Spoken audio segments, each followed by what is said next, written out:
We made this. Engage!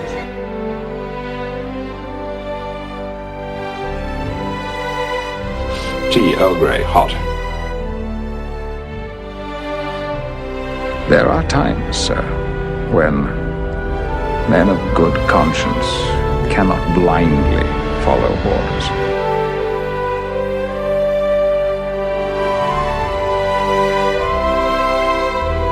What we leave behind is not as important as how we've lived. I'm Captain Jean-Luc Picard of the Federation Starship Enterprise. Make it so. Hello and welcome back everyone to Make It So, a Star Trek Picard podcast tying into the brand new CBS All Access / Amazon Prime series which stars Sir Patrick Stewart as now retired Admiral Jean-Luc Picard. And this is for the We Made This podcast network. I'm your host, Tony Black, and I'm joined, as in previous episodes, by my co-host, Mr. Kurt North. How you doing, Kurt? I'm not too bad, mate. I cannot wait till next week's episode where I actually get to say, welcome to Make It So. So I'm looking forward to that. But we're definitely looking forward to this as well, because I think there's going to be lots to talk about, isn't there? Yeah, there's loads. Which we probably should have anticipated. You know, as any of you who've listened to our previous episodes know, we've been building up for the premiere of Picard, which is what we're talking about today. And we knew there'd be a fair bit to talk about because this isn't just any old Star Trek series. This is sort of relaunching a complete era of Star Trek. So there was always going to be a lot, but man alive, there is a lot in Remembrance. Remembrance is the perfect word for it because there's elements that go back 30 odd years, which is great. Yep. Yeah, so it's got a lot in it, and I'm wondering, just thinking about this before we go into the main episode as such, how much a newbie would get into this episode. I don't know what you think on that from what you've seen.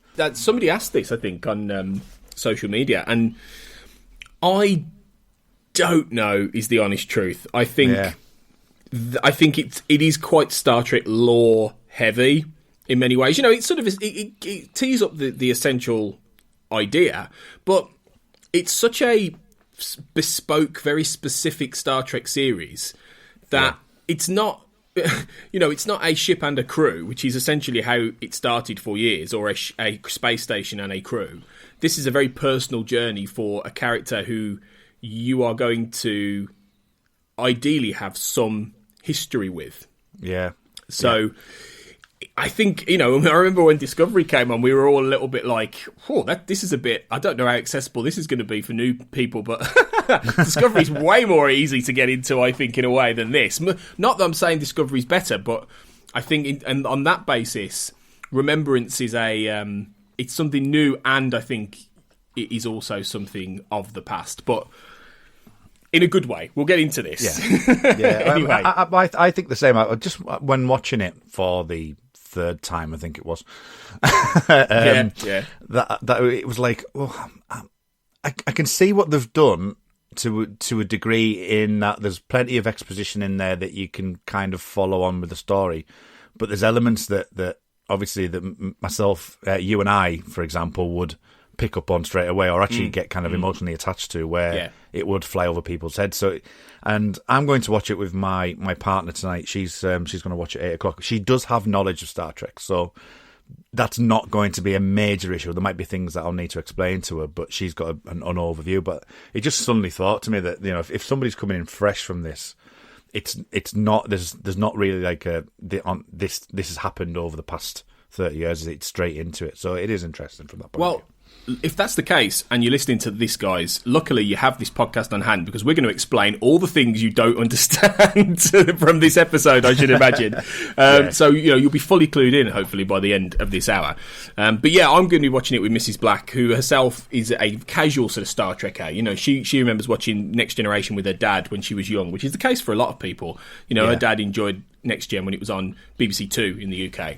So So she knows who the main characters are and things like that. So it'll be interesting getting her perspective, what she thinks as somebody who watches a lot of TV as well. So, yeah, if anyone is listening who's a newbie and he's tackling Picard for the first time, let us know what you think, because it's an interesting angle to come at it, really. Yeah, I'd be really interested in hearing that, definitely. Same, absolutely. So, yeah, we're going to be talking about Remembrance, which is the first episode of Star Trek Picard, which is so exciting to say, given we've spent, nearly 2 years really excited for this series. So, yay! For stars. Which first aired on the 23rd of January 2020. Was written, the teleplay was by Akiva Goldsman and James Duff from a story by, brace yourselves, here we go, Akiva Goldsman, Michael Chabon, Kirsten Beyer, Alex Kurtzman and James Duff. A lot of cooks in the broth there. And was directed by Hanel Culpepper. And this obviously picks up on the character of Jean-Luc Picard as a retired man living in Chateau Picard in France, when a mysterious woman called Dage appears at his door, having been attacked by a mysterious group of people seeking his help, and it sets Picard on a exciting new adventure in his dotage, which is a very sort of brief synopsis. But before we get into picking through the episode and talking through all the points, let's give it a rating out of 10 then. So, Kurt, what would you say, what would you give out of 10 Remembrance? Do you know what? I knew you were going to ask this, and I've been thinking about this all day. I think because we don't have the knowledge of what's to come, it's a difficult one to do. And Picard's been off the air for Star Trek Next Generation, and Nemesis hasn't been on since 2002, so it's difficult. But I've watched this 5 times now, and which is quite a few. Very good. But yeah, and I absolutely love it. And there's tiny little bits of criticism. I'm sure that you will probably, while speaking, we'll probably find more. But as an opening episode, as not necessarily like an opening episode to a TV show as such, but I would rate this as a 9, definitely a 9 out of 10 for me. I think it does a lot in a very short space of time. It is like old school 45-minute episodes. So yeah, I'd give it a 9 out of 10 for me.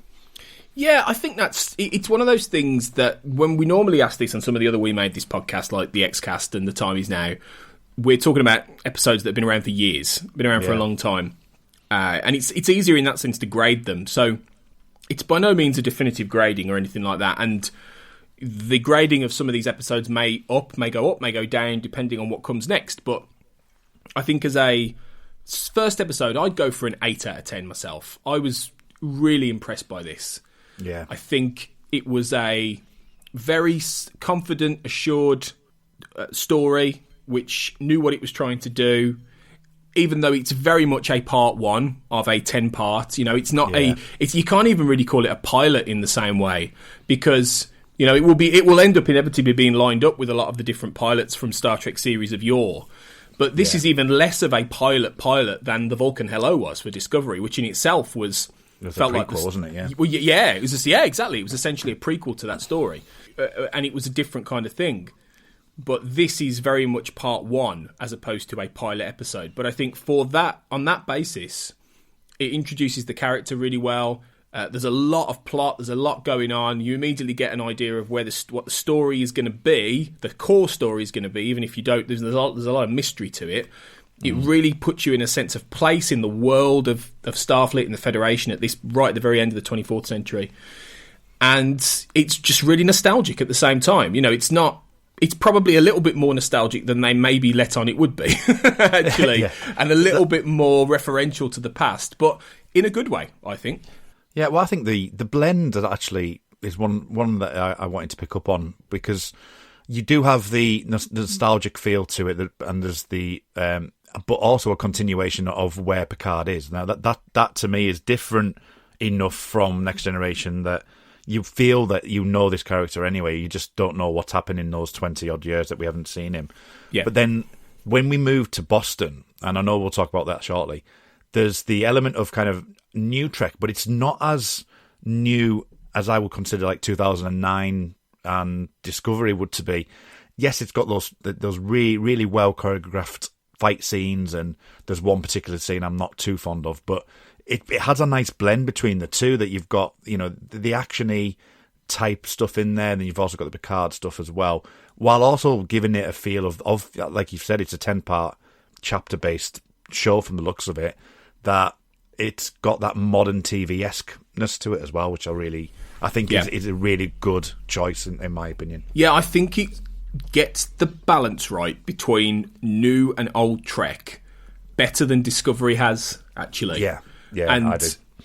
You know, I really don't want to be, when doing this podcast, ragging on Discovery all the time, because even though I have my issues with that show, it's a separate entity. But I think one of the problems with that was that it was attempting to make you think it was like Star Trek you used to know, but it wasn't. And in some ways that is a good thing, but in others it just doesn't always feel there. It doesn't feel right. Whereas with Picard, I think, and it could well be the presence of Patrick Stewart, you know, and Brent Spiner, you know, that really does sort of ground you in that more than Discovery, which obviously had the big job of introducing an entirely new cast of characters. You know, if you obviously then you had Pike and Spock and things like that, but even they were recast characters. So you didn't, or you know, Number One and all these people, you didn't have the same actors playing them. Whereas in this case, you do, and so it's a very different kind of feeling. It is much more about reminding you of the Star Trek that maybe we grew up in. So in that sense, I think we are maybe more predisposed to immediately fall in love with this more than we would have done Discovery. This is for another episode, potentially, of another type of Star Trek podcast that I'm going to bring up here. But just a quick overview, that I think that Discovery kind of struggles because of, as well, of where it was put. It had Discovery been put into this time frame around the 2400s. Yes, there would have been issues, because obviously there's a lot of people are talking about the canon aspects to it, and you know, the whole kind of Game of Thrones kind of aspect that they had in the show. But there was also the fact that they're playing around with canon, they're playing around pre-Enterprise and all that kind of thing, where had it been more in the future, you wouldn't have had necessarily that much to do with that, and it might have done better. But I totally agree with the fact that we are coming back to characters that we know and love, and you know, there's that nostalgic feel to it that, you know, we're all on a high because of that. And you know, and I think had Discovery been in that era, or slightly more advanced like it's going to be in season 3, I still think that this would have really pulled at our strings and would have felt better anyway. I think one of the reasons that I actually was quite impressed by this is that normally I would be a little bit concerned about the overuse of nostalgia, or the heaviness of nostalgia in television. You know, I think it's kind of sunk other shows that have come back.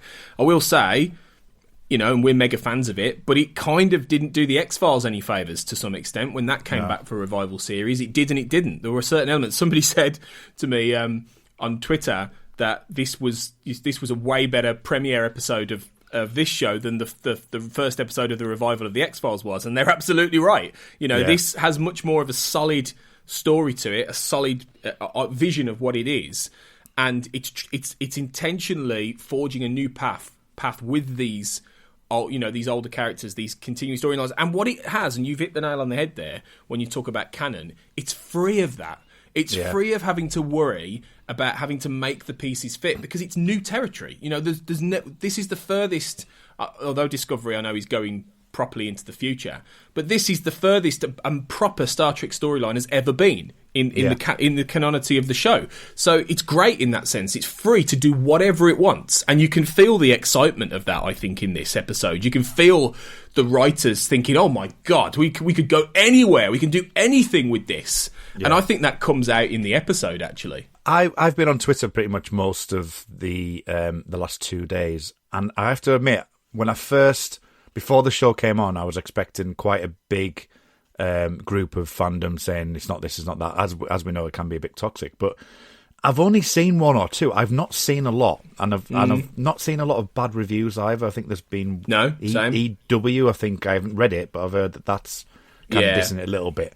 But I haven't heard that much of a backlash against it, which I think is really, really positive from that point of view. That, you know, I mean, yes, there will be so far you can go, and I know with the kind of nature of the storytelling that they're going to be telling, with the fact of this isolationism that the Starfleet are kind of going through, that we're going to be entering new territory, and whether people do like that and it's not a utopia, then that will be a potential bone of contention. But as I say, the most people seem really positive. And I think there is a buzz around it initially about the fact we've got Picard back and the fact it's this again, and it's whether that will be able to be sustained. As we get more into the depth of the season and it becomes less of a novelty, we get into like episodes 4 or 5. It's whether by that point we're still hooked. We think this is working. We're still excited to see this, and I suspect we will be. And I think there are a lot of good omens from this first episode, which is really exciting. I think it's a really good start overall. Yeah. Which is great, because that's kind of what you need for the platform of a show, which has a lot to carry on its shoulders, as we will talk about. Let's dig in then. Let's dig in, pick through the episode, and talk a bit more about Remembrance in detail.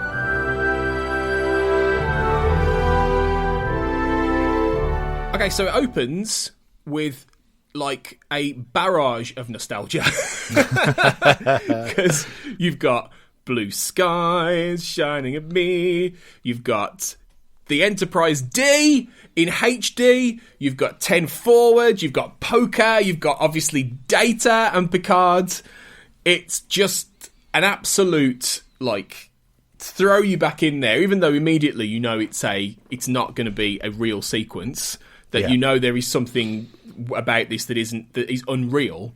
At the same time, it's immediate, and this is where people who don't really know the show and the characters might be a little bit like, this is a weird opening. What's going on? Absolutely. Well, I think you're right with that, because it's throwing you in at the deep end, which in some ways is probably a good thing. But what I particularly like about it, you've mentioned about all this like kind of nostalgic like sort of rush that you get from it. It was one of the opening scenes that was being shown around all of the press packs, wasn't it? This episode, most of this scene. Apart from the Enterprise D, which is a lovely shot.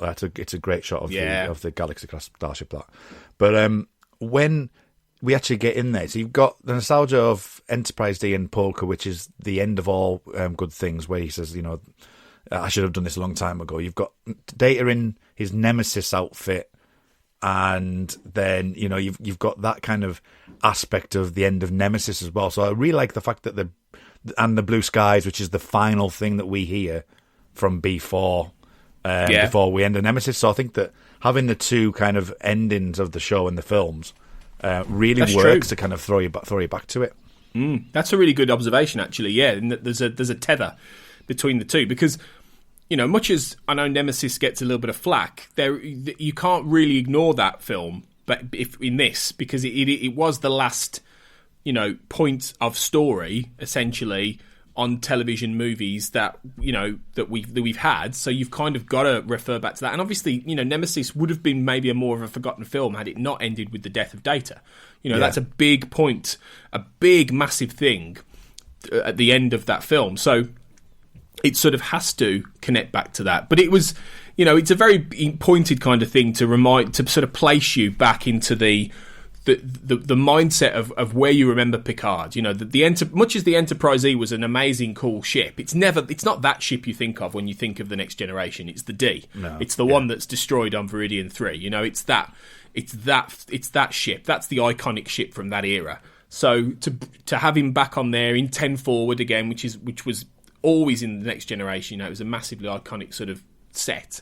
There's lots of cool little nods back, and crucially, it also sets up thematically Picard's journey, because he says at one point, "I don't want the game to end," and it's not just a literal. That's metaphorical for the fact that he's, as we later find out, this is a dream, and he's essentially dreaming, being back on the Enterprise, being with, he's one of his closest friends, and he's dreaming of the life he had.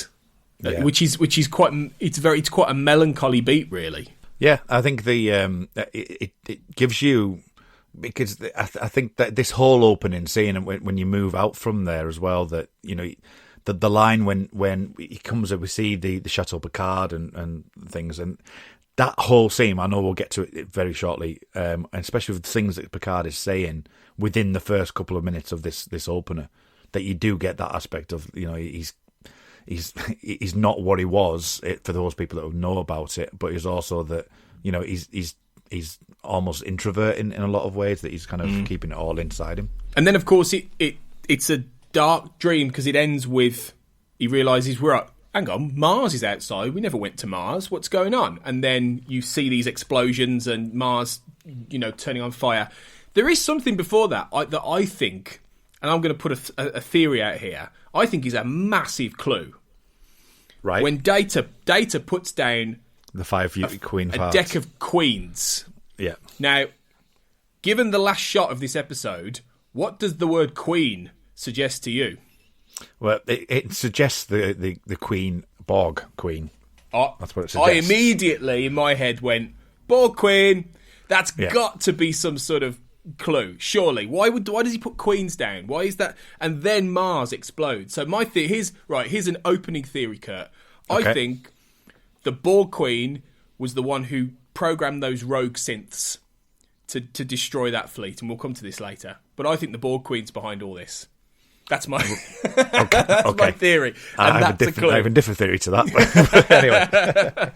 But yeah, we'll see. Anyway, but it could just be a little wink. It could be a little wink and a nod. But it certainly establishes that Picard is haunted by Mars, right from this moment. Yeah. And I think that, if anything, I mean, this really pushes the children of Mars again, doesn't it? That, ideally, us in the UK who haven't got this Children of Mars, whatever this episode may be. But yeah, it really sets it out, and if you know that going into it, then it adds a bit more weight to it, and that's not just nostalgia kicking. That's stuff that's happening right now that's being revealed right as we speak.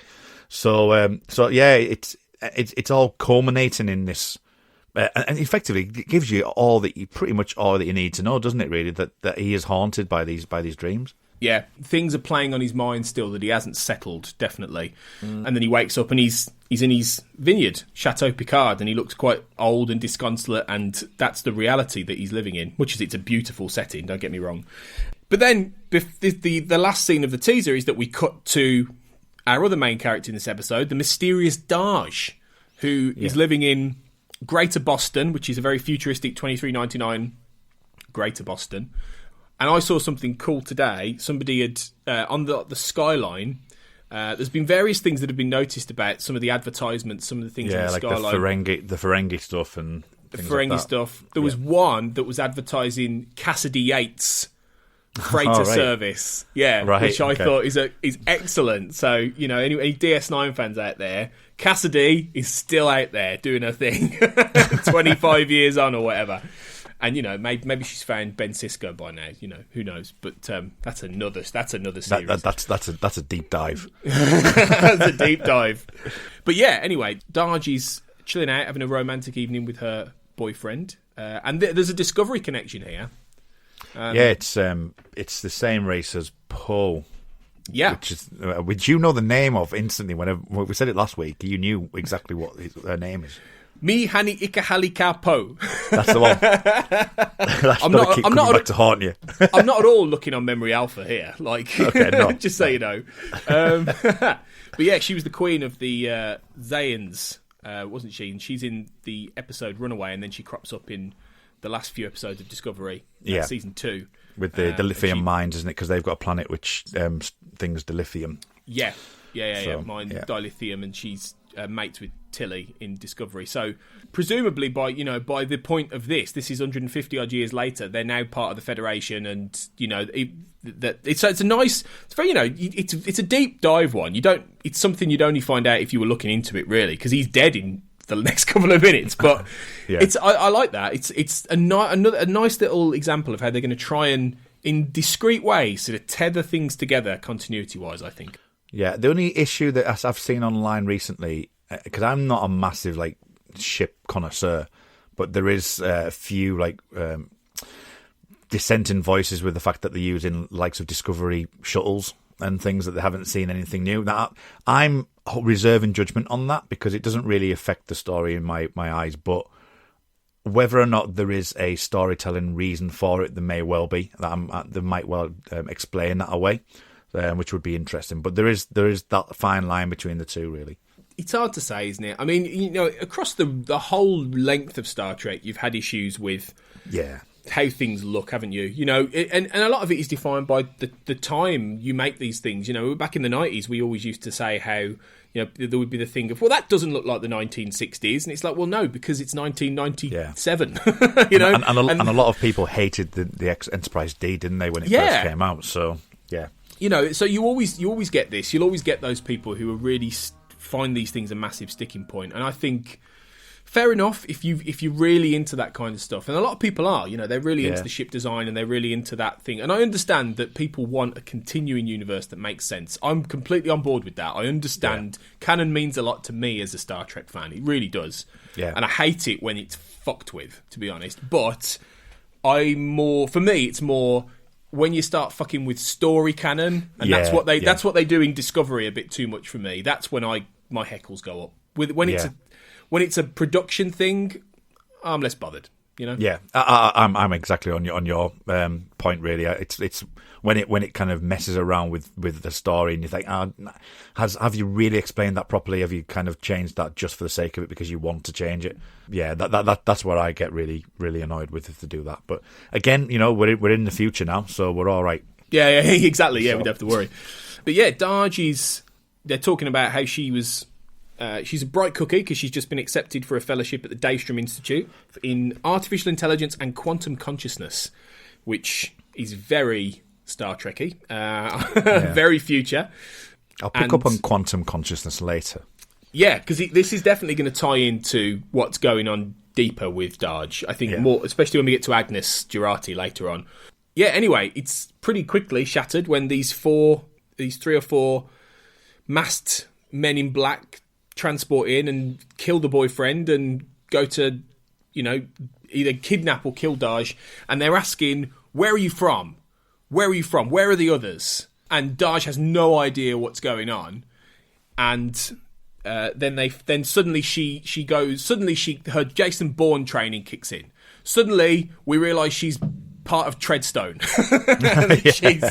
And to be fair, I suppose this might be something that people will go, that's not very Star Trek, but actually I thought this was pretty badass. And like you said earlier, I think it was really well shot. I think the fight scenes in this were actually better than anything I've seen in the TV series Treadstone, which is based in the Bourne universe. They were really good, so I think it was a really striking scene. This, this is why, as you said, this is the scene where I was like, right, okay, well.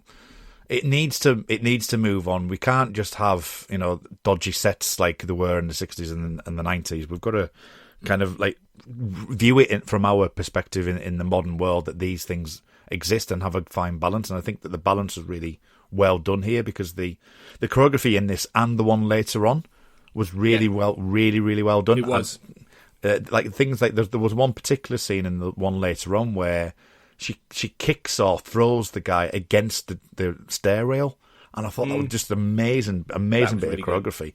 Yeah. I'm not too happy with the whole jumping for 500 meters, but that's the thing I've got with Matrix Reloaded as well. That I think the Matrix Reloaded fight scene is amazing for the first 7 minutes. And then it just gets too computer generated. Gets a bit wacky, yeah. Yeah, but yeah, I totally agree. I think that this is the right striking balance. And I've got another theory, which I've literally just thought of this now. Right, so Borg Queen, 5 Queen Hearts. Okay, the fact that where you from, is there 5 of these people? Well, there could be, because they say the others, not your sister. It's not your sister. So they're not just talking about Soji later, who we see. They're talking about others. So yeah, maybe they could, because I know they're talking in terms of twins. Yeah. So it might not match up, but it's possible. I'm just thinking if Soji or if wherever Maddox may be, which we'll get into shortly, but has used Borg technology, then the Queen may well feature via that means as well. It could be.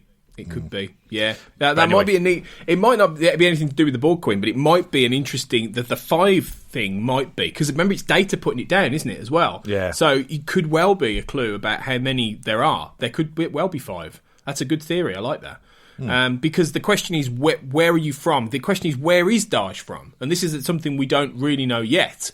Yeah, you know, she said she was born in Seattle, but I think we'll have a section where we talk about this. I think in more detail because I've got various different things. Yeah, a bit later. So yeah, but obviously she manages to kill this team, and then she's sad, obviously, about her boyfriend's death, and then she has a vision and she sees Picard. Now, the big question I have with this is because obviously she has another vision later and she sees him, so she doesn't know this guy at all. Yeah, is this something where somebody is transmitting his face, or is this a moment that she knew Picard before? Because there is some element that Picard thinks he might know who she is anyway, even before he sees the painting. I think there might be something here where Picard was there when she was created, or he was around, and there's something he's either forgotten or something that has been erased from his memory. I don't know, but I'm wondering is it just a vision, or is it her remembering a moment where she was activated, where she was born? A couple of things with that. I love brand new Trek. It's great. Because when my first watching of it, I was straight away thinking Borg, Locutus connection. That was my first thought, and I've kind of gone away from that now. But I'm thinking the word essence is used later on with Data, and I'm just thinking, and going back to the whole quantum thing as well, quantum connections and things like that, and the fact that there's two of them, really kind of goes into quantum entanglement, where which is going into quantum physics here, where you do one thing to something in the quantum level, and it will affect something in the universe, which is entangled on the other side of the universe. So whether or not there's something to do with that whole Data essence, and Picard is somehow tapped into that for some reason, or Data has, or whatever, because of the Borg technology potentially. That's kind of where I'm kind of landing at the moment. There has to be Borg technology involved here somewhere. Yeah. I mean, for all kinds of different reasons. For the fact that both Picard and Data actually have a connection to the Borg and the Borg Queen after first contact. Yeah. You know? So there is definitely scope. You could well imagine her turning up, a version of her turning up, and please let it be Alice Krieg again, if it is, because she's still around, she's still acting. You could totally bring her back. So, like, if they do that, you could absolutely imagine a scene towards the end of the series where Data is back, Picard is back, and the Borg Queen are back, and there's some scene going on. Absolutely, it would work. So, apart from the personal connections, there's also the fact that the Borg technology, as particularly we saw in Voyager, was very much able to level up, you know, Federation tech. You know, if they were harnessing Borg technology, you know, you could do. I mean, I think in Endgame, the Voyager finale, which I think canonically is set before this now. I think it was something like the 2395 or something like that. Or am I wrong? Maybe it's 24 something. I'll have to look this up. And this is where Memory Alpha, God bless you, I'll find out. The greatest thing on Earth. The greatest thing on Earth, yeah. Oh, no, actually, he's after this. It's in the alternate timeline that future Admiral Janeway's from is 2404. But by that point, they've used Borg technology to create this sort of ablative armour stuff that then she brings back to the timeline that we know right now, the one where Voyager gets home, which is our timeline that we're in. Yeah. So they have some Borg technology going on, and obviously I dare say we'll talk more about the Borg in later episodes of this show, because they will almost certainly get a bit more about where they are in the current universe of Star Trek. Because by the end of Voyager, they were done a big knock, weren't they? They were pretty much, you know, in trouble. So, yeah, there has to be some Borg technology going on with this, but it's a bit too early to say, isn't it? We've only got hints and clues, but it's all speculation at the moment. All speculation. But yeah, anyway, after that we go into the credits. What did you think of the credits? What did you make of them? Because these are always interesting to see, aren't they? And they're a bit more inventive with this to a degree now than they used to be. Yeah, they're a bit more abstract. I absolutely love the theme tune because it's got that kind of like ascending and descending tones in there. They actually use, I don't know if you saw, you probably wouldn't have had time to have a look, but the Ready Room with Will Wheaton was on it. No, I haven't watched it yet. No, yeah, I will. It's on Instagram, and they talk to the composer, Jeff Russo, and I noticed this is the first time around that they used the piccolo flute at the beginning and at the end of the theme, and I think that really plays in really nicely, and I think the the theme, Picard's theme, is just as it's produced right the way through the episode, is a really, really memorable one. I really enjoy that aspect. The opening credits are quite abstract as well, which I quite like. I like the shattering of the glass and the falling of that, and then the zooming out of the eye and things. So I think that I think it's better than Discovery, put it that way. And I don't mean to diss Discovery, but I just think that it's more. It goes back to that melancholy thing of almost being in. You feel that you're actually, you're actually feeling something because of the way the show's positioned. Yeah, definitely. And when you hear the Next Generation theme a little bit towards the end of Jeff Russo's theme at the very end, that was like a moment where you go, oh, awesome. But I think that, I don't know about you, but I thought the glass that falls throughout this looked a little bit like a Starfleet comm badge. Yeah. And I think it's that whole sequence is very much representing the idea of Picard falling from Starfleet, losing his faith, plunging into this darkness, and then at the end you see that little bit go into his face, and it sort of joins back with him, and he's Picard again. And I think that is metaphorical for him rediscovering Starfleet, rediscovering who he is. Yeah. So I think on that level, this is a really interesting credit sequence, because I think that it's sort of suggesting a little bit thematically as well, which is really good, and it's a little extra added thing to the episode. Yeah, totally. As I say, I've to be fair, I have skipped it, but I did watch it on the first couple of runs. But it definitely had that feeling, that emotional feeling to it. While we're on music as well, just I think it might be a good time to talk about it, because it's I absolutely loved everything that was done here. That when he goes to the archive and the Next Generation theme starts to come in there. Yeah. And when you do watch that Ready Room, the next episode he goes back to Starfleet, which has been on. We've seen that happen in the trailers. Yes, and the Next Generation theme's even more prevalent in it as well. Oh, marvelous! So it's kind of really kind of giving that we're back here now. But also as well, speaking of X-Files, during the interview scene, it starts going through a My Struggle 1 kind of. Oh, does it? Yeah. So let's listen out for that time. I couldn't help it. When I watched it the first time around, I was like, I'm watching the monologue scene with Mulder here. But yeah, I mean, what did you think of the music throughout? I liked it. I thought it was, I've not been. I don't think Jeff Russo's music necessarily really leaps out at me. I feel like it's more. I mean, it's hard to say, because I know Discovery has quite a big orchestral thing going on with a lot of that music, and this I sense will have similar, even though it's more of a melancholic piece. I think that it's sort of in step with most of the Star Trek series, because when you look back, none of them really have particularly standout scores in each episode. They have great themes, or they have moments where that music. But I never felt like, unlike shows like, say, The X-Files or Lost or Game of Thrones, I never felt like the music in any of the Star Trek series was particularly memorable outside of the theme, really, unless it was the movies. The movies absolutely have these amazing scores where lots of interesting things are done. TV shows never did, and I think that's okay. And I think this fits that really perfectly. It's nice music that fits the tone of the piece. Nothing that leaps out at me beyond the Next Generation little bits.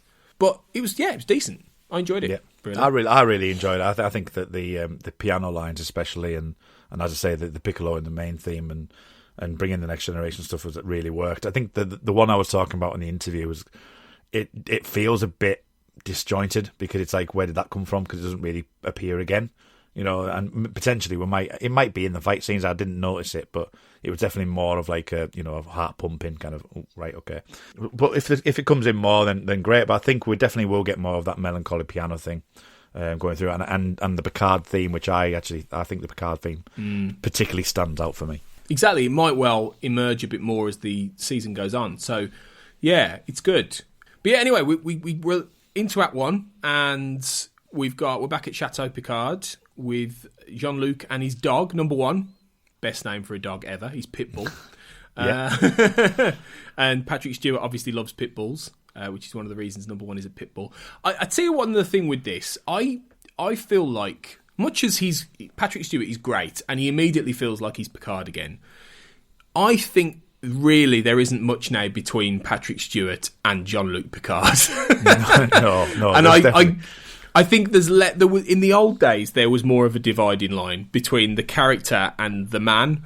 And I think now, with age, they're sort of the same person in a way. In a way, I think there's a definite difference, but I can see what you're saying, because if you look at like the Logan portrayal as well, that there's elements of him in there, and it's not too dissimilar from that in some ways. I know Logan goes a bit further than he would do in Picard, but there's definitely that feeling. He's in, what did they call him? Octogenarian. Yeah, is the word, isn't it? So it's, and they're similar. 80, so they're kind of similar characters, Charles Xavier and Jean-Luc Picard, in a way, they're both very noble men who are in a fighting back against very, very, immoral sort of ideas and villains and all these kind of things. So there's a similarity in many ways. Yeah. But it's Patrick Stewart just doing it really well. I'm not saying that he's not acting well, because he is. But I think with age, incredible. But you're right. There's definitely more of a dividing line. There's no like, I'm going to put this on. There's definitely more of like a Patrick Stewart seeping through. And I kind of think it's good though. I think he is Picard, but he's different. He's not quite the same guy that he was. He's if anything, he's mellower, and he's a little bit sadder, and he's a bit more grandfatherly than he was. And you did start to see that more towards the end of the Next Gen movies. Yeah, and obviously the whole end of the 7th season played with the idea. You mentioned it earlier. He says, "I should have done this years ago," and he's playing poker with the crew. Yeah, but there was always still that sort of rod of iron in a way about Picard, even beyond that. But that's not there now. You really do get the feeling that that guy he's not there anymore. But Picard is like the man is the very human man who cared so much, and the dignified man. He's definitely still there. But the Starfleet officer has kind of receded, and I like that. I think it's a different approach, and I think a lot of it is intentional. So I'm really not having a go when I say about how Patrick Stewart and Picard are a little bit more the same. But I think it's an organic thing. Yeah, really. He's opening himself up, isn't he? Really, at the end of the day, and that's what actors do. They kind of delve from within, and if that's where he's wanting to go to, and I think it's really the obvious thing, which isn't brilliant in some ways. But the obvious view of that is when they're going up the stairs later on, isn't it? Where he's out of breath, he can't follow the action because he's meant to be a 90-odd-year-old ex Starfleet officer who's hasn't done anything for 20 years. So, but that is the one that's pointing at you, going, "I'm not the same person." Whereas the stuff we're talking about right now, it's more of a I'm not mentally the same person. I'm older, and a lot of things happened to me. He's, like you say, he's got the dog. He's talking French on his vineyard, on his vineyard and all this kind of thing, which is a lovely little touch. And he's essentially got two carers in the characters of Laris and Zaban. And if anyone's been listening to our episodes on the Picard Countdown prequels, you'll know who these people are. And what's interesting about this episode is it doesn't really give you any context yet as to why they're there or who they are, and why he's got two Romulans, one of whom's Irish, which I thought was funny. Really good actress to be there. Orla Brady, she's been around for years. She's been in tons of things. Well, this is the time to break for an advert break and say Orla Brady was in Fringe, and she was Elizabeth Bishop in the alternate universe in Fringe. Currently, We Made This Podcast is coming out in a few days. Yeah, called Observing the Pattern. Absolutely. It might well be out actually by the time you listen to this. Well done. Good. Advert over. Advert over. Back to it. Normal order resumes. But that's it. That's presumably where she maybe got to know some of them, because Alex Kurtzman worked on Fringe, so there are probably some connective tissue there. But she's a good actress, and these two are Romulan refugees, and I suppose it might be that the show doesn't go into much more detail about it, in that these scenes establish that the Romulan supernova destroyed Romulus, which is obviously what we saw happened in Star Trek 2009, the J.J. Abrams movie, because anyone who doesn't know their lore, the old Ambassador Spock uses this creation called red matter in order to fire it into the black hole to stop it spreading throughout the galaxy after it destroys Romulus, and he goes through it and creates an entirely new universe, which is where the Star Trek '09 films go to. And this is picking up after that. So not that Picard or any of the characters know that. We do. We know what happened to Spock. They've got no idea. Yeah. But we know that that's a fixed point, the Romulan supernova. Romulus gets destroyed. There are refugees. And if you've read the Countdown comic, and if anyone hasn't and they've watched Remembrance, I would recommend it, because you will find out who Laris and Zaban are. And we won't go into it all here.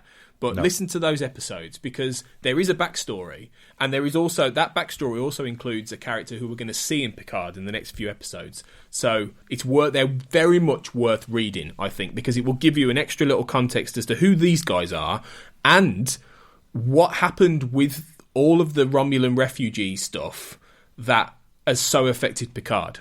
Yeah, I would totally agree with that. Because obviously the whole thing about this is that he's going to have an interview with the Federation News Network to discuss the supernova, and that this is a date of mourning. I think it's 12 years has gone by. I think it was 2387 when the supernova destroys Romulus, so it's been 12 years since that massive event, and he's now being interviewed in order to recollect it, because he was a key person involved in that. I think this is a pretty good waker of sort of allowing for a lot of exposition, this scene. Yeah, I do. I think that I think this is probably one of the stronger moments in the episode as well, but just because it gives you the sense of who Picard is because of his morals and what he did because of it. And as you say, the exposition is quite heavy. There's quite a lot of information that's portrayed in here, but doing it in this interview style really works quite well. There's a lot of information, though. That's the only thing that I would say, that it takes a couple of going through it, a couple of times through it to really get your head around it. But it's very. This is another clip that came out just before the episode aired, and it was nice to get that, because there's mentions of Data again and that kind of aspect to it. And then obviously it even expands on what happened in Children of Mars as well, because it goes from 3,000 lives to 92,143. Yeah.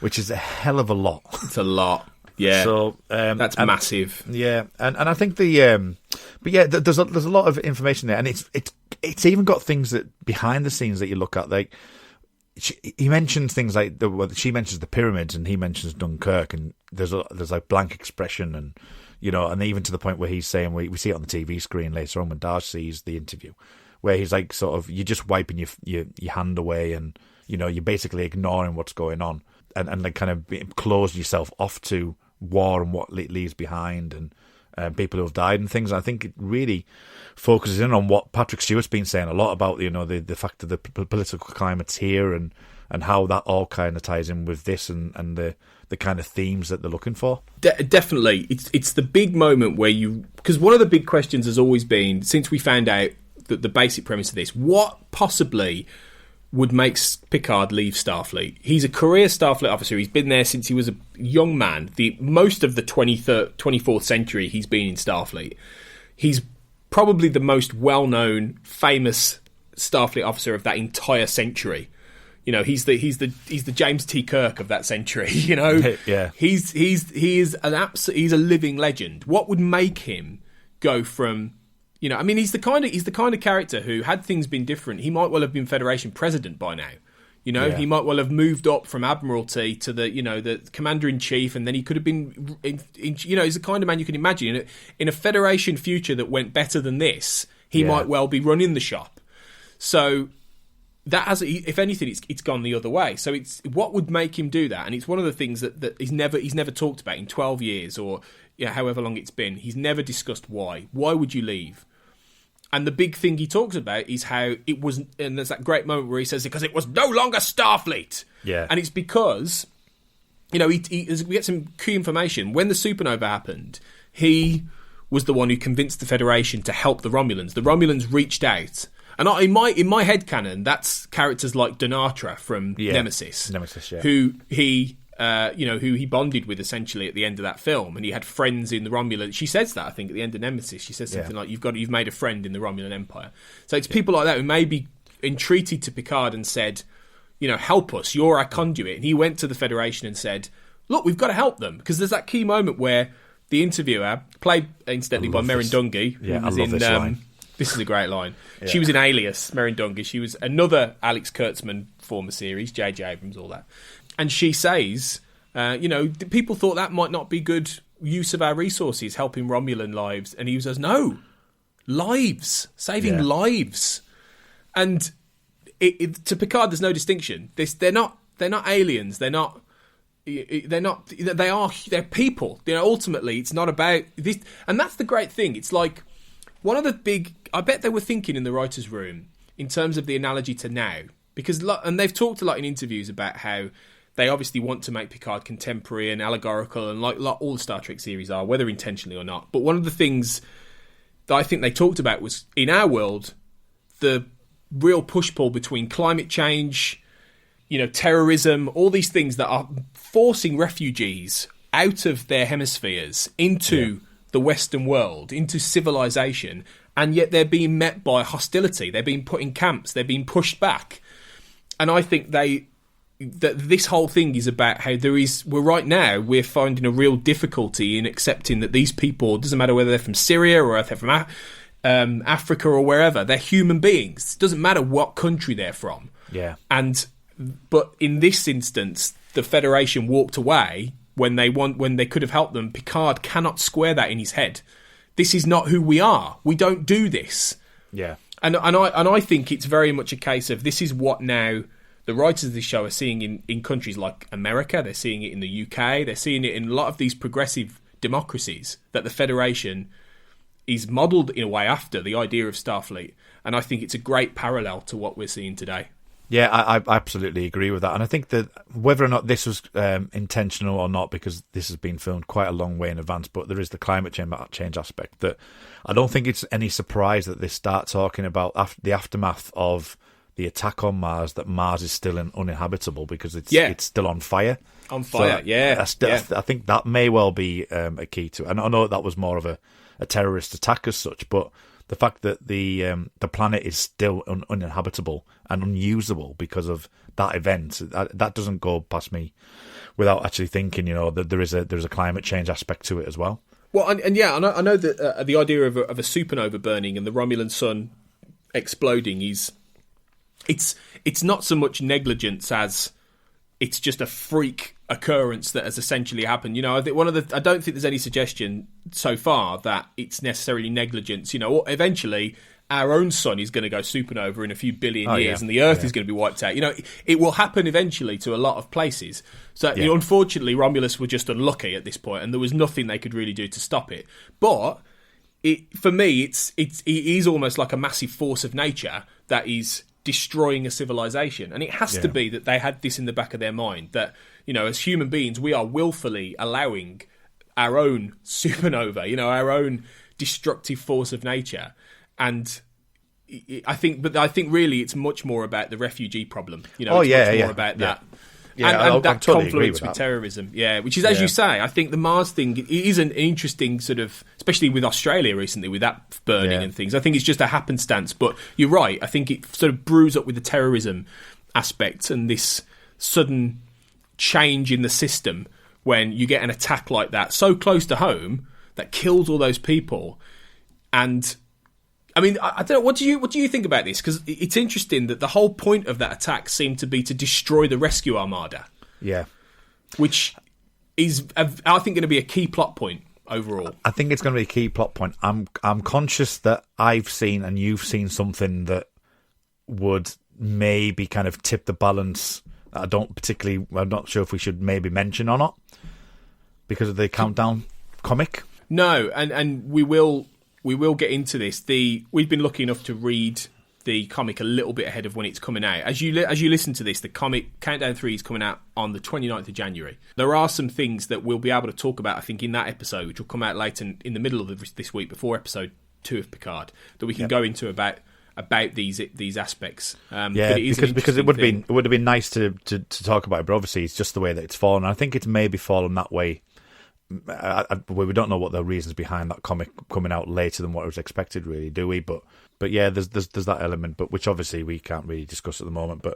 But yeah, it definitely put a different lens on it compared to what if I'd not seen that comic today. Put it that way. So yeah, definitely. Crucially, Picard. One of the main reasons Picard sort of left. I think there was a couple of reasons. It was mainly the refugee thing that the Federation pulled back.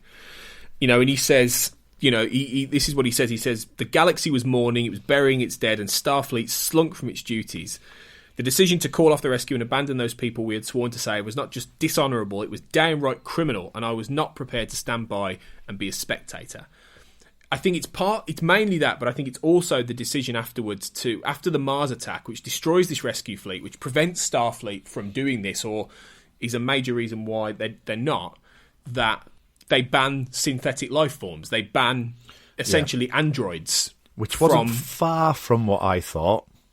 No, it wasn't actually. Yeah. Listen to when did we theorise that? Was it in the Children of Mars episode? It was Children of Mars episode, yeah. It wasn't a million miles away. You were right. So I think it's a combination of these things, mainly because of his connection to data, and he knows that synthetic life forms can be wonderful, and he sees it very differently. So I think it's a mixture of these things. But he's angry at the interviewer's suggestion that, she's basically just there to get a story. She's a very cynical journalist. She just wants that moment where Picard, says something controversial. And he just, like you said earlier, he just turns around and says, you don't know. You don't understand history. You don't know that these things can be repeated. And the Dunkirk thing is a crucial and really nice historical touchstone, isn't it, to mention? Yeah, well, this is something that I wanted to bring up because Dunkirk brings up to me that there's a couple of things. There's one thing that he says, I couldn't stand by. So he's obviously done something about it. My interpretation would be that he's gone out and done something. Whether or not he's taken the Verity or he's taken what he can to go and rescue them. Whether or not, the Titan may be involved with helping. And that Dunkirk, they used commercial, civilian boats and things like that. So I wouldn't be surprised if there's some form of the kind of duplicate of that, of the fact that he got civilian ships to go and rescue as many Romulans as he could. Not the 900 million that he was hoping to get hold of, but a fair amount of them. And I think that's probably something that we might potentially get either in this medium or others, maybe in the book or whatever. Oh, maybe. I mean, that's an interesting thing I hadn't thought that. I hadn't made that connection, that maybe he took a bit of a makeshift rescue armada and went in there anyway to save lives. He could. That's the sort of thing he'd do, and that might be why he then went and wrote a book on Dunkirk. And because he was writing history books. That's one of the things he's been doing, writing books about history. And he later on he says, all I'm doing is writing history books. History no one wants to remember. So that could well be a factor. Even if we never see that, it might be interesting. It might well get mentioned that that's what he did, and that's why he'll be able to command the respect of Romulans later on in the story when he goes out into space. And maybe there'll be people he goes to who actually remember what he did and remember how he saved them or tried to save them, and they will help him. Could be. Because there was lines like where he says the people that were died or the people that were left behind. So these are all kind of, I mean, don't get me wrong, I could be barking up the wrong tree, but they're all kind of really interesting comments or quotes that he's quoting there that like of Dunkirk and those lines that they could well come into play later in the season. Yeah, maybe. Yeah. But Act 1 ends anyway with Darge seeing this interview on the streets of presumably Boston, and then she realises it's Picard, and then she goes to find him at the start of Act 2. But before that, Picard's sitting there and he's drinking some wine, having a little chat to number one, and he quotes Shakespeare. He had to quote Shakespeare. Patrick Stewart's got to be quoting Shakespeare, hasn't he, in the first episode of Picard? The way he says, who said that, number one? It's like, well, we obviously know. Even if you don't know, you went, that's a Shakespeare comment. It's a Shakespeare. And it is actually, he says, no legacy is so rich as honesty, which is from the Shakespeare play All's Well That Ends Well. I don't actually know the story of All's Well That Ends Well, to be honest. That's one that I don't know if I've even read that one, to be honest. It's it's well known. It's a well known phrase. In fact, it's become a well known phrase over the many centuries. I think it's come to mean different things. I think that honesty was virginity and legacy was money.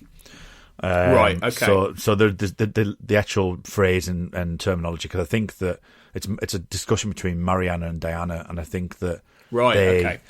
They lie and change. They make someone sleep with somebody, but that somebody is his wife, but it's unbeknown to him. So they're just lied to get him around it. So how that fits in, obviously, with the show is more the actual words rather than, I think, the deeper meaning. I would hazard a guess anyway. Well, I'd guess it was Picard after that interview, feeling like he's been honest, and he's not tried to lie about it. He's not trying to kid himself. He still has his principles. He knows what he did was right. It was the honest, right thing to do. But then his life is upended very quickly when Daj turns up out the blue, and she tells him everything that's happened. She describes the fight as like lightning hitting the ground when she suddenly is activated and she's fighting. That was one of the lines I was like, I'm not entirely sure I'm convinced by the choice of language there. It's a bit weird. Yeah, it didn't really come across that well. I thought it could have been, maybe could have done with a couple more drafts on that, really. It's a little awkward. Yeah, it is a little bit awkward. But obviously, because it's Picard, he immediately takes her in and gives her a bed for the night. Gives her some Earl Grey tea, obviously. Yeah, I have to say as well on that scene before he takes her in, you mentioned the kind of granddad figure. The empathy that comes from him when he's trying to calm her down is just absolutely wonderful. Well, you get that throughout the entire episode. I mean, my favourite scene, actually, is later on when they're outside the Starfleet archives and he's talking to her about data. Yeah. And there's that moment where she says, I got accepted to the Daystrom Institute. And he says, "Oh, that's brilliant." It's so lovely. It's such a lovely line. He says, "That's brilliant." Like he's a proud dad. Yeah. And it really warmed my heart. That I thought that is what I mean when I talk about Patrick Stewart and Jean-Luc Picard being the same person now. Yeah. Like that's what I'm getting at, really. Yeah. That the Picard of 20 years ago would not have said that line in that way. No, you're right. Yeah, absolutely right. Yeah. So there's something that's changed. So it's love. Yeah, absolutely. I agree with you. That there's such empathy and warmth immediately with Daj, even before he realizes who she is. Who potentially is. So yeah, he takes her in, and then she's confused. She doesn't know who she is. She says, "I feel like I'm a stranger to myself." And she said, she knows his name from an older, deeper place, and shows him this necklace, which we'll find out later has significance. And that's what I'm getting at about has he been involved in her life? Have they both sort of forgotten things? The title is called Remembrance. It's all about remembering the past. Is there something crucial that Picard has forgotten, or he's missing, or there's something that's happened that means he doesn't really know who the significance of who she and however many others there are is? I don't know. Yeah. But I mean, you're right to mention that, because the paintings, didn't he? Because he woke up, it took a dream for him to, and not to quote something, but dreams are questions that people haven't figured out how to ask, aren't they? Really? Yeah. So to quote another famous TV show, but it seems to be that the dreams are kind of focusing his mind into it, and when he wakes up on that second one, and he realizes the paint, and he looks behind him and says, "No." That is like the questions are starting to come out, or he's starting to realise stuff. So you could well be right that the dreams could be a really kind of influential thing if they keep going through the season. Well, yeah, I mean, and the next scene is you get this, Daj is there, and you get this sequence where he sees Data outside Chateau Picard, and he walks towards him. There's that great moment we see from the trailer where he's in the old season. Next Generation season 3 to 7 and Generations not Generations, season 3 to 7 uniform of Next Generation, and he's seeing Data paint, but there's no face yet, and there's that. I like the abstract nature of these kind of scenes. I'm really digging that, because there's in the dialogue there are hints, there are clues. There's a lot about the thematic idea that Data says, do you want to finish the painting, Captain? And he says, "I don't know how." And he says, "Yes, you do." And it's that there's that undercurrent of Picard has lost something, he's forgotten something, and like you say, it takes this dream to awaken, to activate, shall we say, the memory of what's going on. And I think there's a lot there deep in Picard that he doesn't really know about either. Yeah, and it goes back to that line that he says at the beginning, doesn't it? When he says that the dreams are lovely, but it's the waking up that I'm starting to resent. So there may even be clues in lines like that as well. It's also a nice little nod to the fact there were like moments in The Next Generation where you'd have Picard trying his hand at all these different things. He'd be playing the flute, or he'd be acting, or there's a one where he's painting. And I think it might be that Data doesn't understand what he's painting. I think there's a scene in one of the episodes, and Picard's annoyed because he thinks he's painted something brilliant, and Data's just like there going, you haven't quite done this right. And he's really sort of, and then the whole idea is that it's Data understands how to paint on a very sort of technical level, but Picard, he doesn't understand the emotion, and that's what Picard gets. So there's a nice little nod there to the differences and those lovely scenes you get in TNG of Picard trying to explain that there is more to this than a program, or the way you do this isn't just about X, Y, and Z. It's what it means, and that's so. There's lots of little things that people who know the show of old will pick up on. But obviously, Darja's gone in the morning, and she's run away. But Picard, at this point, has had the dream. He's clicked something, and he heads off to San Francisco to the Starfleet archives, where he meets a hologram called Index, who takes him to what is called a quantum archive, which is basically a mini Picard museum full of memorabilia, including a model of the Stargazer, which was the first ship he commanded before he commanded the Enterprise. And I would encourage anyone to get on Memory Alpha and read all about the Stargazer, and because Picard basically had an entire career with that ship before, and there's been tie-in canon books written about the Stargazer days, and there's a massive load there you can enjoy. Yeah, it's also got the Captain's Yacht as well. Captain's Yacht, yeah, and the Captain Picard Day banner from, I don't know what episode, maybe the Pegasus. I think it is the Pegasus. Yeah, episode. I'm a role model. I think we've mentioned that before again. Yeah.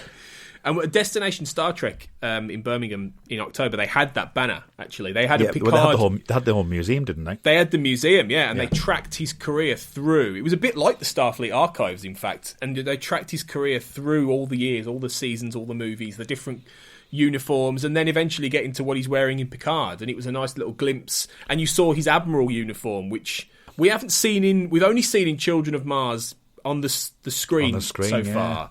And we've seen it in the Countdown comic. So, if you want to discover a little bit of that, because there's a new uniform.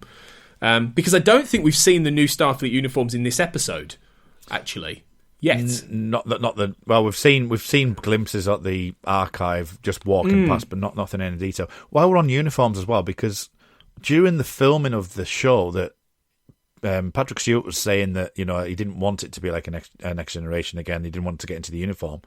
It was quite some way into the filming that they started saying they've found a way to get me into the uniform. So the dream sequences must have been fairly late to the storytelling. Breaking the story, because it seems to be, because that's in the first episode. I was surprised that, well, not necessarily surprised because we've seen quite a lot now, but compared to what he was saying 6 months ago to now, that it's within literally the first episode that we see him in an original TNG uniform. Yeah, it's interesting. I think we'll get a lot more about that later in terms of the uniforms. But I thought the hologram Index was interesting as well, because she's sort of an advanced version of that. She makes a joke, and then Picard says, that's different. And she says, we're trying something new. I mean, there have been a lot of rumours that the EMH from Voyager is going to crop up in Picard Season 2, and that Robert Picardo has been approached. Because obviously the EMH would presumably be back now, because he came back with Voyager. And he's been presumably in Starfleet for 20 odd years. So who knows what's happened with holograms? And there's some great stuff, in fact, in the what is now the alternate universe sort of canon, non-canon, post-Nemesis novels about what happens with the holograms, which is fantastic and fucking dark stuff. Really dark, but it's brilliant. It's really great. So I wonder if this is a little bit of a wink to stuff that we might get later. Yeah, I mean, they could go that way, but they also could go with the... I can't remember what the EMH's creator's called. Zimmerman. Zimmerman. Louis Zimmerman, I think. Louis Zimmerman, yeah. So it could go down that route. It could go down the route of, Zimmerman's actually, obviously a very, very intelligent man. And, he's created the EMH and various other things. And with the causal link of synthetics as well, I mean, that could be something really interesting if they wanted to go down that route. Absolutely, yeah. But obviously, in the index, in the archives, Picard then discovers the other the painting, and he finds out that Data painted it in 2369, so 30 years ago, and he gave another copy to Picard, which is hanging in Chateau Picard. Yep. Now, 2369 is... Yes. I've done my research, Tony. I've done some research. Now, right, good, because I think we might be on the same page here. 2369 is the 6th season of Voyager. Season of TNG. Yeah. Sorry, not Voyager. So Lal was created in 2366. Yes. Inheritance, which is season 7, where Juliana, Dr. Soon's partner, who then went off and ended up being an android, but in human form, was in 2370. So it's somewhere between him meeting his mother, or what he thought was his mother, and ends up being an android after Omicron Theta attack. Because that all of that, and I think that she wants to go off, and I can't remember exactly what happened in that episode, but because that's not quite the same as what we're talking about, because she looks flesh and blood, but it's the android parts of her that are sending out false signals, aren't they, where this is actually physically flesh and blood, so that's slightly different. So Inheritance with the mother is 2370, and Lao was 2366, and this was 2369, so this is like 3 years after Lao. So if you want to know more about Lal, that's the episode called The Offspring in season 3 of TNG, and Lal was Data's first experiment with this. Lal was, and there's been a few people, in fact one of the comments we've got later mentions how, have they forgotten Lal? And I don't know if they've forgotten Lal. I don't know whether we'll get a Lal mention, but Lal was Data's first go at trying to create an android daughter. It didn't really work out, and she had to be dismantled in the end. And it's a really nice episode that sort of establishes Data's interest in, trying to procreate, procreate, and it's not something they come back to a lot but it was clearly something that was left over. So it's not a big stretch to think that Data was still thinking about this 30, during the days of when he was serving on the Enterprise. So I like that. I think it's interesting, and I don't think it necessarily contradicts anything in The Offspring either, to be honest. No, I think it's quite deliberate that they actually, because they give you a date, and they know that people like yourself and I, and people who are actually a lot more into it than we are, will could instantly go, well, that's that date, such and such. So they've deliberately put it in between those two. I reckon personally those two episodes of The Offspring and Inheritance, definitely. Because also in Inheritance that he shows the picture of Lau to the mother. Yeah, well, interesting. I need to go back and watch Inheritance. It's been many years, and that and The Offspring, I think I'll go back and give a watch. But this painting obviously is called Daughter, and that's when Picard twigs that actually Dahj is in some way Data's daughter. And then Act 3 begins with Dahj on the run. She's in futuristic Paris, which I thought was a nice little touch, getting 2399 Paris there. And she contacts her mother, and her mother tells her to go back to Picard. Now, this is interesting, I think, because what the hell is going on here? Like, who is her mother? What does she know? And why does she send her back to Picard? Is the big question. Okay, so I've gone back and forward to this, right? So we've got Bruce Maddox, which we'll talk about later. We've got back to that, the mother, and we've got the twins. And the implanted memories, which is very Blade Runner 2049. I saw that on Twitter, and I would completely agree with that in the conversations that they had at the archive. But my question would be, one, is the mother even real? And is it just a figment within their memory? Or secondly, is the mother actually real? Because there was a glitch. I don't know if you noticed, there was a glitch when she was talking to her. Yeah, there was. Yeah, I saw that. Yeah. So I ever thought that my initial thought was she's not real. That glitch is like them responding quickly to whatever they need to respond to, or it was Dahj's, memory or whatever the synaptics that's happening within her that's like making that happen. So she's believing she's seeing what she sees. Because then also, going back to the Picard thing, Picard says, "I believe that you believe that what you've seen or done." So there's that aspect.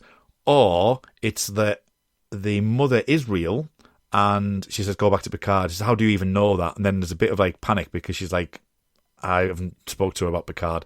And the glitch is her sending a signal or something to Dahj to activate something in her. It could be. The interesting question is whether or not, if she is not real and there is some sort of plot here to put Dahj in a place where they can get her, then why send it to Picard? Do they want Picard involved? Does somebody want to drag Picard into all this and get him where he needs to be? You know, in terms of sending Dahj. I don't know. It's interesting. It's a very... I think we'll definitely see this mother again, or something about her again at some point. Yeah, because I've briefly, quickly looked at the actor who played Maddox, and he hasn't done anything since 2014. That's not to say they can't get another actor to play Maddox, because he'll be, you know, in his whatever years he will be, because he was a lot 60s, younger, probably 60s. Yeah, but the fact that, and this is jumping to the end really, but the fact that Soji's in a Borg cube with Romulans makes me think that Maddox has disappeared and he may be doing something that's maybe a little bit on the, not on the nose, but kind of like a little bit that's not really ethical. And that Dahj is a way, it's almost like a backdoor, and this is why the Romulans are looking out for Dahj and how many is them, because Maddox has been creating, you know, these type of synthetics. Could and be. the mother might well be involved in that. So yeah, so those are the two things. But I think I'm more edging towards the fact that the mother had knows full well it's probably in line with Maddox, and she's sent some sort of activation to Dahj. That's what I personally think. Yeah, could be. But anyway, Dahj gets to Picard. She does a lot of, you know, voodoo on the computer with a positronic brain, and finds out where Picard is in San Francisco, gets to him, and she's worried she's got schizophrenia and she's a freak and all this kind of things you would do. Yeah. And then he sits her down in this lovely scene and he explains that, you know, Data, who Data was, how important he was, you know, to him. And she says, the android? And he says, forget that word. It conjures up all kinds of things for people. Yeah. Which is interesting how now, after what happened on Mars, the word android has become really, you know, a bad thing. The connotations are terrible now with that, which is such a difference from the old days where there was real curiosity. There was always, with Starfleet and the Federation, a little bit of suspicion about Data. There was always a little bit of, you know, worry that who he was and what he was capable of. But there was also a level, I think, of fascination and interest and, you know, but that's gone now. That's very much been soured by what happened on Mars. Yeah, and I think that going back to the whole allegory thing, that since as a race or as a concept, that androids have been brought under that umbrella, almost like kind of like the allegory of like Muslim. You know, the fact that, you know, it's all like Android is kind of like a, you know, there's a Muslim on the street. I've got to be instantly fearful of that. Yeah. Of that, and you shouldn't be like that, full stop. But Hysteria. I think Android's definitely kind of pushing that. Which is why it explains why the word synthetic is used a lot as opposed to android. And that was something that I think at first I was a bit like, well, why aren't they just saying androids? And there's a reason, you know, and I like that. I actually like the fact that they didn't go with rogue androids, they've gone with rogue synths, which I think is an interesting way of doing that. I couldn't help but think when Picard was describing, you know, because he describes, without a lot of depth, he describes Nemesis, the end of Nemesis, you know, he talks about that and about how Data gave his life. Data felt mythical to me at this point. It felt like he was, because he says that was over 2 decades ago, and he was a painter, and he was he's almost become mythical now. Especially after the Mars event. It's almost like it's from such a distant time now to everybody that they've almost forgotten he existed or who he was. Right, you know, and he says, you are the daughter of a man who was all meaning, all courage. You know, and it's like he is mythologized now because he's long since died, and there's so much has happened since that has changed the perception of what androids were and everything, and that people have turned away from that and they're fearful of it. Yeah. You know, I think it's fascinating the way he's described here, and whether that's just the way Patrick Stewart delivers the dialogue, I don't know, but I can't help but wonder if that's an intentional thing they're doing. It is interesting because you say that, as I say, that you said there that the Android aspect and the synth aspect have been very deliberate because of the nature of the synths. No one can really match Data, which is then said later on as well. That that is something to really bear in mind. I think that that would be, yeah. I like that. I do like that. I think that would be really interesting. I mean, going to the point of again using the word essence, the essence of Data. Those type of powerful words that they're using to describe him, something that's long gone, and as Picard said earlier on about forgetting stuff, and you don't really know. So yeah, that would be interesting if they play that theme out. Definitely, it would be definitely. But obviously, he's trying to explain that he thinks that you were lovingly and deliberately created, which is a lovely way of putting it from Picard. Yeah. And he said, and there's some beautiful dialogue where he says, "You are dear. If this is true, you are dear to me in ways you can't understand. I will never leave you." I was just like, "Oh, you're such a lovely man." Yeah, I've struggled through that a couple wonderful. of times. I'll never leave you. Oh, beautiful. Oh, God. Yeah, just stop it, Patrick. You're breaking our heart. But Dahj obviously has this whole back. That's the thing, and that's why it really does remind me of the Jason Bourne stuff, because she has this sort of pre-programmed memory in her head of a past. You know, her dad was a xenobotanist. He used to grow orchids, and this is obviously a big hint. I think he used to grow orchids that spliced two genuses, and she was named after them: Orchidaceae Dahj obsidium, I think she calls it, yellow and pink.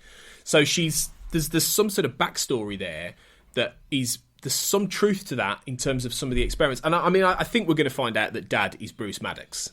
I think that's got to be some level of this potentially, and we'll come to that in a minute. But I think that's kind of the man, maybe, and it could be one of those things where, and you see this in other science fiction, where he was a father to these girls, that maybe he was in a, he played dad. And he had these daughters, and they thought they were just, flesh and blood, normal children, and they weren't. They were actual, synthetic android children. These this holy grail of synthetic biology. And he played dad, and it was only then, after the Mars attack, that he disappeared. He fled, and then he left them behind. It could be that he actually did play dad for that period of time, and so her memories of a father. Picard says, doesn't he? He says those memories are real, and there's nothing, you can't take them away. Take them away from them, yeah. And so maybe that is what happened. Maybe they did have, because Soji certainly seems to think later on that she's got a sister, and everything's still. So there's obviously a family unit there. So maybe that's what.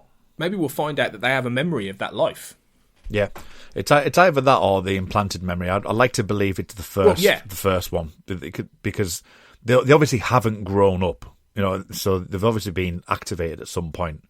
I can't see them growing up, because of obviously just the technical aspects of it. They must have been activated at some point, and then the programming held deep within them, because the Romulans, when they come after them, saying she hasn't been activated yet. So there is that, isn't there? Yeah, absolutely.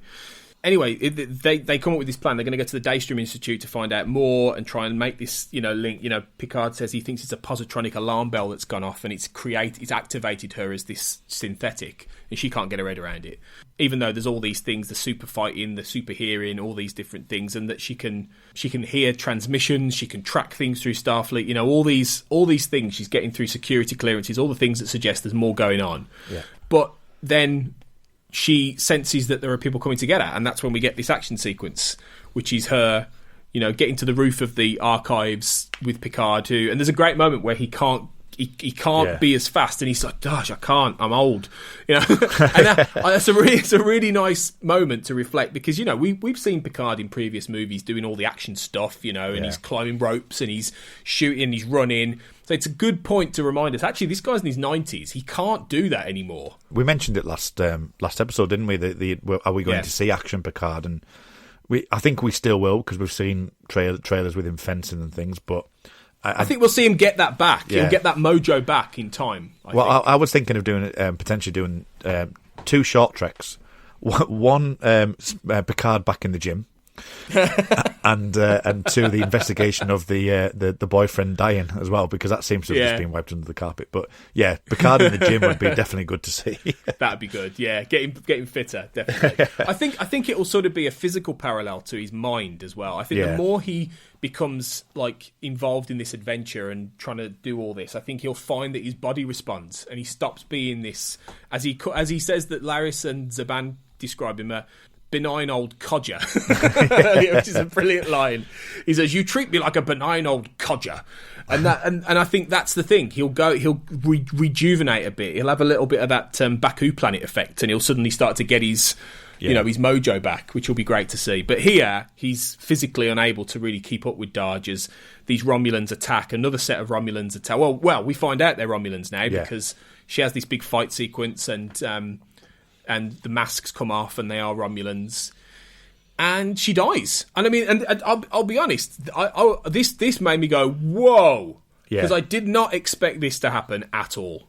No, it completely threw me. Completely threw me. I was like, what? This can't be happening. This is. Are we going to see some sort of Terminator-esque kind of liquid metal man coming out? Yeah, exactly. But it did. It completely threw me. That scene, and I was as much as the episode continues on, and obviously she's the actress. She's going to be coming back as Sodji. I'm going to miss Darge because you can totally tell that both of them are two different characters. Yeah, definitely. And it was the way they've promoted Darge as being this big new character, and to kill her off 3/4 of the way through episode 1 is pretty bold. I think it's quite a bold move. Even though I know we're going to see Sodji come into it more, and there might well be more of them, as we've said. But I thought it was a really striking decision to make, and it really throws you off completely. And there is an interesting question about the, and we'll talk a bit more about this later, because in one of the comments this is brought up about how she dies, because a Romulan actually spits acid, feels like acidic blood at her, and that triggers her demise, essentially, and this explosion of the Romulan disruptor. But we'll come to that later, because there's an interesting comment about that. But that's an open question. So anyway, Picard is blown back, cut to black, he's getting more flashes of what's going on, and then he wakes up and he's back at home, back in Chateau Picard with Laris and Zaban, finds out Darge is dead, and he's like, no, well, I'm going to get on with this. I need to find out what's going on. For her death, she's not going to die in vain. And he says, I haven't been living, I've been waiting to die. And then he's up. Well, going back to what you said, that was a great moment. Yeah, going back to what you said literally a few minutes back, I think that the concept of him lying down on there, and it's quite a darkly lit scene as well. You can't really see his face. You can see it's clear, but it's in shadow. And I think that him lying down and him in that weakened position and getting up is really kind of like, right, okay, we're going to move into this moment of like, I've been lying here to die. I need to get up now. This is getting real. I'm getting my mojo back, and that's kind of the moment that we need to really kick on, and Picard's now back to where he was. Yeah, that's the big instigation point, really, where he's going to be off. So he goes off to the Daystrom Institute. He meets Dr. Agnes Jurati, who I like this character straight away, because she knows who he is, and she's quite respectful of him. But at the same time, there's a quirky aspect to her. When he says, I need to know if we can make a sentient android out of flesh and blood. She just laughs and says, not for about 1,000 years. I mean, Alison Pill's a great actress anyway. I loved her in the newsroom, and she was quite quirky in that. So it doesn't surprise me that it comes across like that, and I think she's done a marvellous job in what we've seen. Yeah, I like the character already, really, and it's hopefully she'll go on this voyage with Picard at various points, because she is interesting. And obviously, this is a big scene, really, where we get a lot of stuff, don't we? Yeah. It's a big exposition dump, essentially, in that we find out that the Starfleet, the Federation Division of Advanced Synthetic Research, is now a ghost town. They can only this is where the rogue synths came from that attacked Mars, and they now can only do theoretical research. They can't actually create androids. They can't build on what Noonien Sung devised in terms of data and B4 and lore and all these androids. And we see B4, which I think people have pretty much guessed this from the trailers and from the promotional spots, because I think we see actually the moment where they pull open and it looks like Data. I think everyone went, well, that's going to be B4, isn't it? Because people were saying about the scorch marks on the shoulder and stuff. It's like, no, Data got literally blown to smithereens. Yeah, it can't be Data. The Narrata, or whatever the ship was called. Scimitar, sorry. Scimitar. Narrata's the 2009 one, isn't it? It's 2009, got blown to smithereens. Yeah, it's not going to be Data. Yeah, no chance. It got blown to smithereens, like in Romulan space. So it's not going to be him. But there's a lot of info. I mean, the crucial things really that we find out is that there was that B4 in the end, because obviously at the end of Nemesis we see that B4 is sort of like we mentioned at the start of the episode, the blue skies, he's singing Blue Skies, and there's that. The whole thing of that final scene was that there was that flicker of a smile from Picard at the end of Nemesis that maybe thought that Data was going to be okay, that maybe thought he was going to come back and he'd get back his friend, and it didn't happen. It didn't actually happen. The neural net didn't really take. B4 for years presumably ended up just a, you know, the kind of almost a vegetable, you know, with flickers of data, like someone with advanced sort of Alzheimer's almost, you know, just there.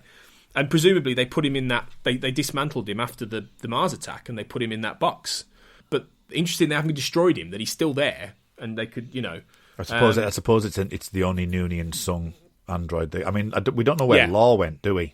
No, Law was, because that was it. He was disassembled in Descent. In Descent, so he could, and Law will get to mention in the comments. We'll come to Law in a bit, but yeah, he's possibly still out there. But yeah, definitely B4. But Jurati mentions that no one's been able to redevelop Sung's science to recreate Data, essentially, and it's almost it was the holy grail of Bruce Maddox to create like what Data was essentially, and make this, you know, version beyond this synthetic, you know, the fusion of essentially what Data wanted to be, what Data ultimately wanted to be. He wanted to be a proper human being with this, you know, as an android, he wanted to be a human being, and this is essentially what Darge or Soji or potentially are, is this holy grail of this science, isn't it? Really. Well, it's interesting that you mentioned Holy Grail as well, considering that we're talking about Data being kind of some sort of mystical being as well.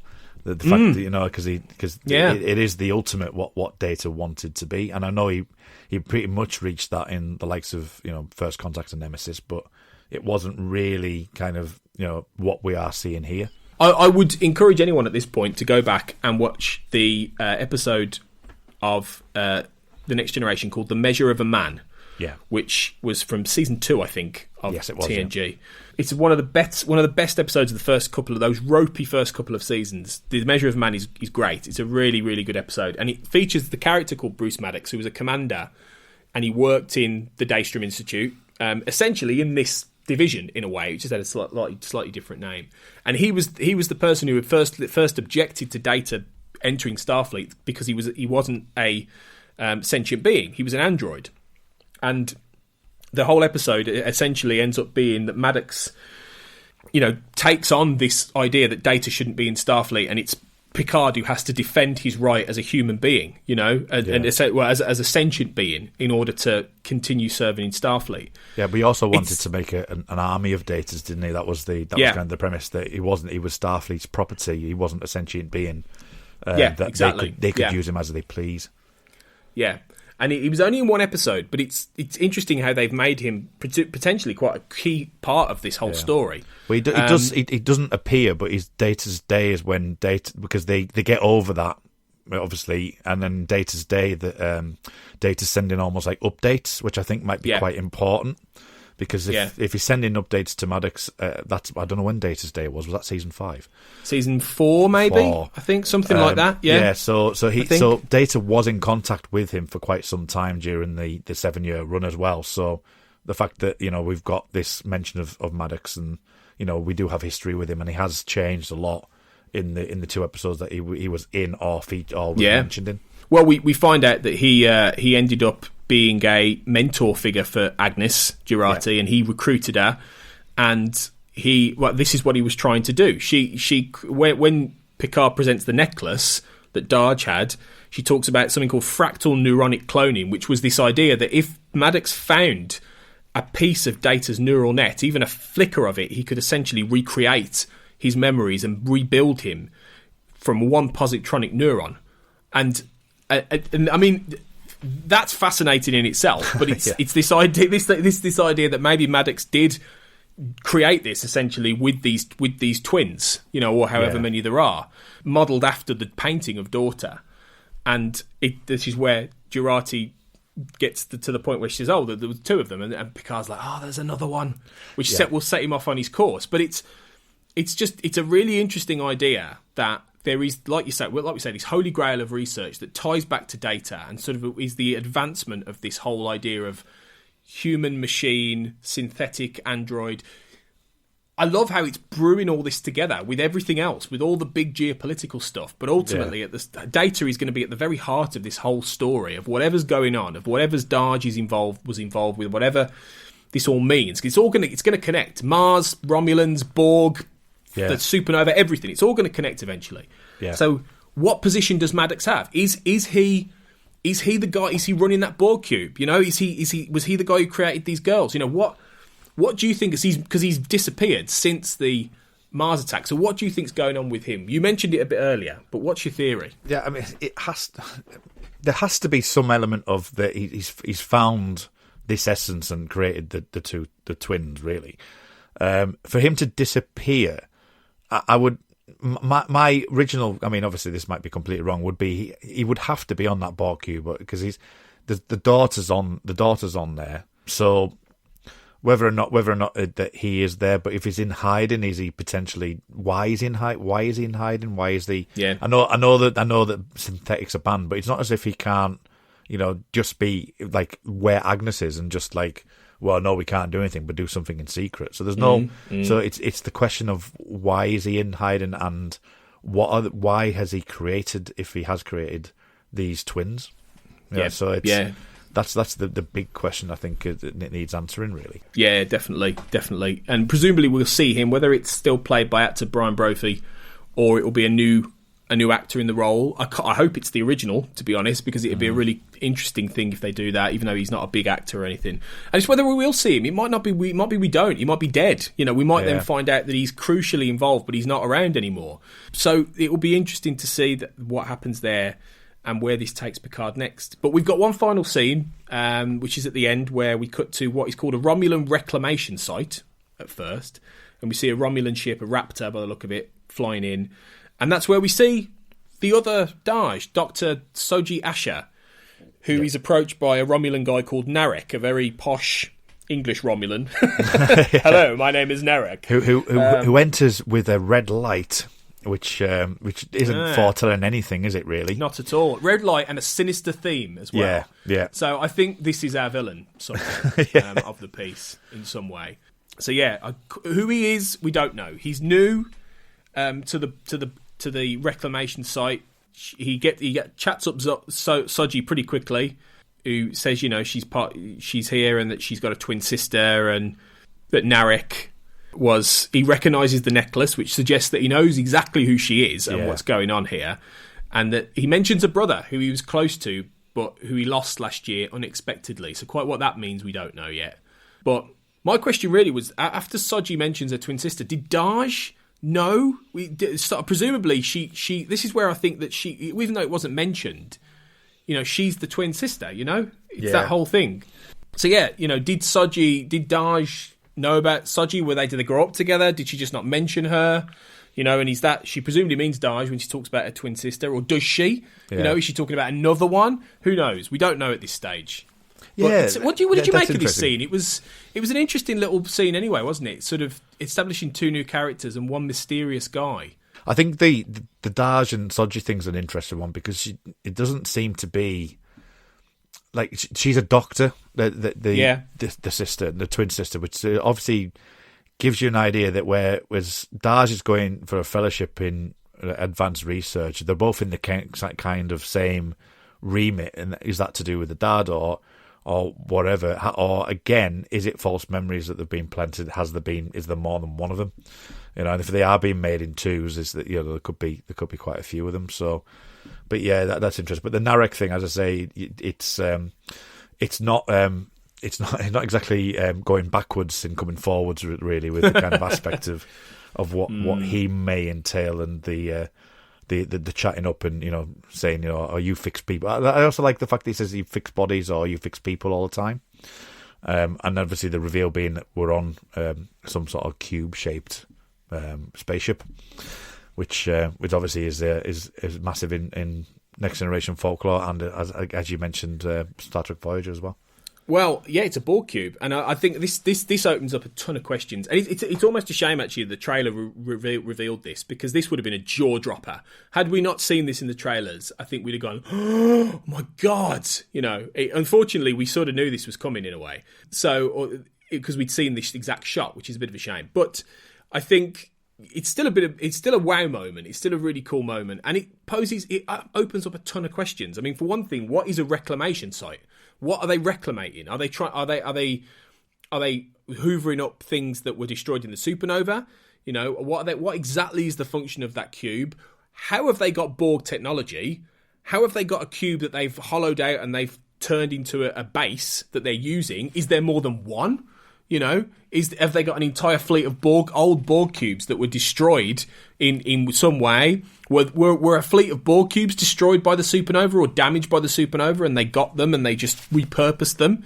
Has there been a Borg invasion that we don't know about? Has the Borg tried to invade Romulus? You know, have they made an alliance with the Borg? You know? Yeah. What the hell is going on? And this is, and it doesn't give you any of that. It just puts this out there and leaves you to go, oh. Yeah, because the ship is in, it looks like it's in deep space. It doesn't look like it's in any form of like solar system or planetary system. It looks like it's literally dead in space, and they're doing work in there. So my gut feeling would be that it's not necessarily Romulan. It might be Tel Shiar, but that would just be a general gut feeling. That they're the kind of people that would delve into doing stuff like that. But then that opens up a brand new series of questions: is why is someone like Soji working with them, and what is the Romulan relationship with the rest of the galaxy? Yeah, because we don't quite know that yet. We know about the supernova, but we don't quite know where they stand right now. Did they end up like the Vulcans in the alternate timeline, where they created a new colony? You know, how many of them were wiped out by the supernova? We don't really know that. We're presuming it was a massive amount, millions and millions. Yeah. You know, I think the Countdown comic, I think, talks about millions being rescued, you know, a massive rescue operation. Yeah, and they're saying that 900 million in the episode needed rescuing, so... Yeah. If you think about it, it doesn't seem like a lot. You know, if you're talking about a vast interstellar region, I'd be saying it's more like 900 billion, surely. Like, you know, we've got 6 billion people on Earth. You know, unless I've heard that wrong and it's 900 billion. No. It was 900 million. You heard it right. But I kept thinking, well, wouldn't it be more like 900 billion? This is like space. This is like a massive... I don't know. I'm being pedantic. Maybe they just thought that would be impossible. Like 900 billion people. You couldn't evacuate 900 billion people. You might just be able to do 900 million, but 900 billion... On 10,000 ships as well. You'd never be able to do it. So, but anyway, it's a tiny little point. But yeah, lots of questions about this. I suppose it depends on where... Because it depends on how big... an area is going to affect. If it's just affecting the home worlds and they've got outer areas which aren't going to be affected. Yeah, potentially. Yeah, well, exactly. It could be those bits, couldn't it? Really. So yeah, that's it. That's the end of the episode. But we've got a little bit of feedback from online. Should we delve into some of that, Kurt, and see what people made of this? Yeah, let's go for it.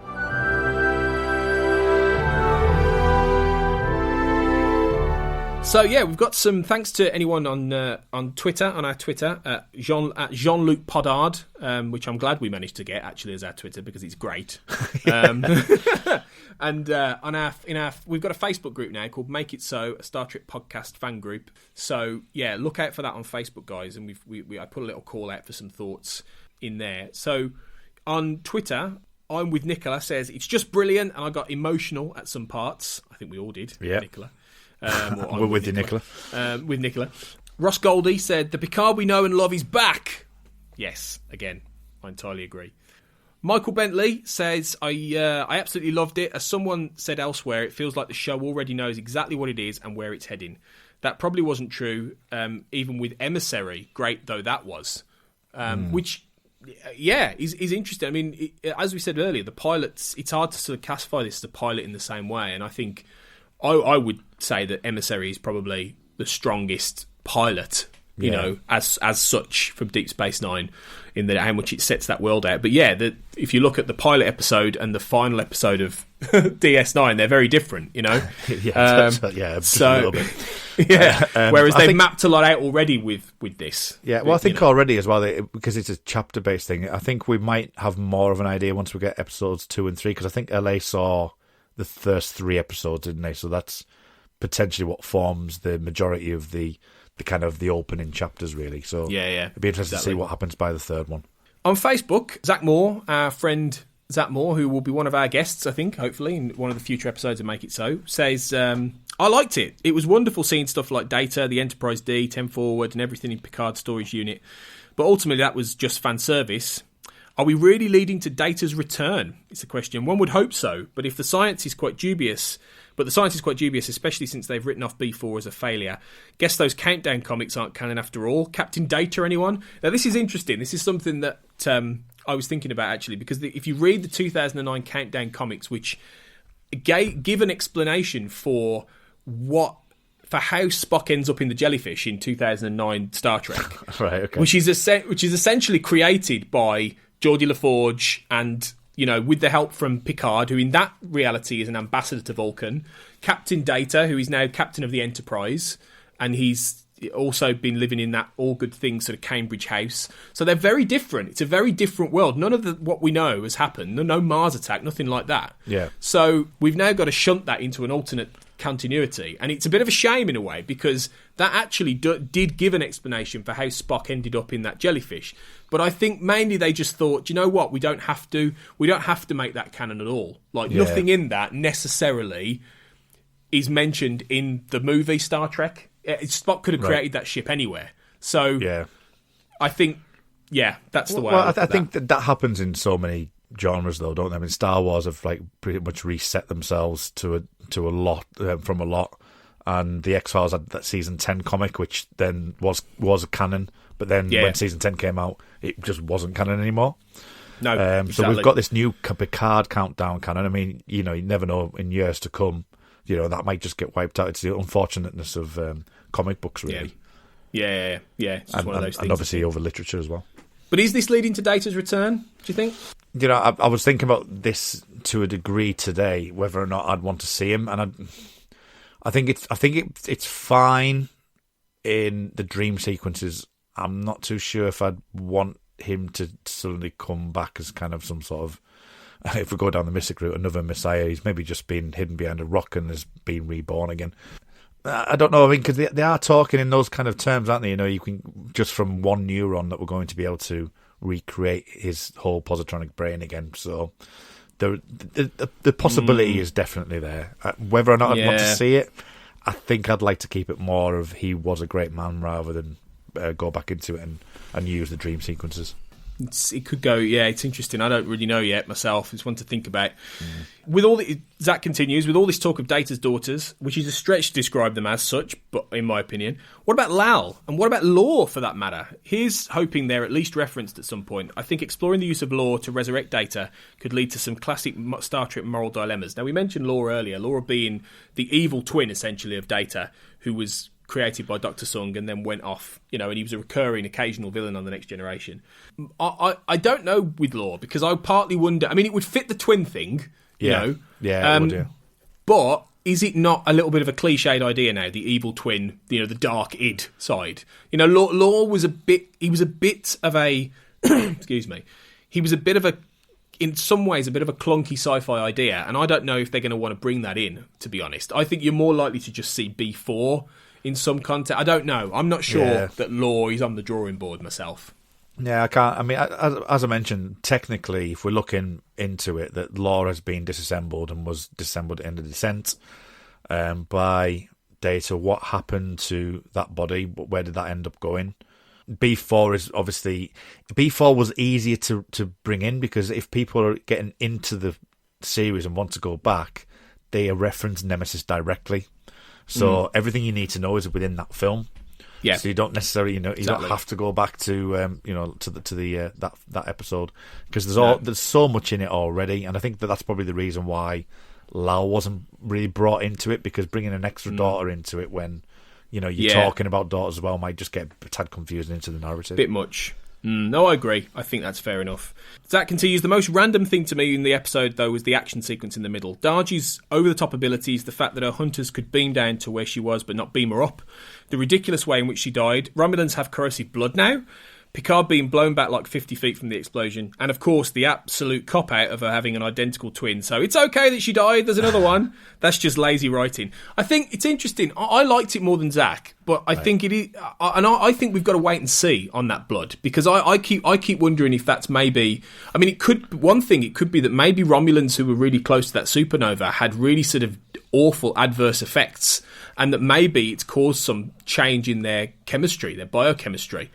For one thing, it could be that. It could also be that these guys are, it could be like almost like a suicide pill thing where they spit that out. Yeah. That's the way that I took it, because the way that he actually spits it, because you see him move his mouth before he does it. So I'd never even factored in that it was anyone's blood. I just factored that it was he'd bitten into the pill. The liquid was coming in from the pill, and he just spat it at her. That was my thought. Yeah, because I think so. The trained assassins at the end of the day, if they get caught, they're not going to want to be.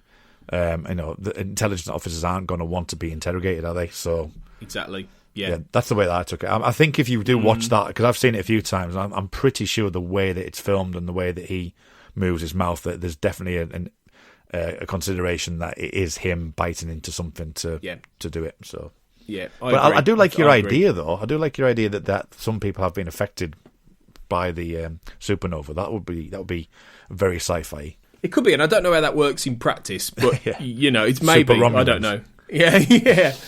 And finally, he says, was I the only one who thought that the story function of the two Romulans living with Picard could have and should have been filled by Beverly Crusher?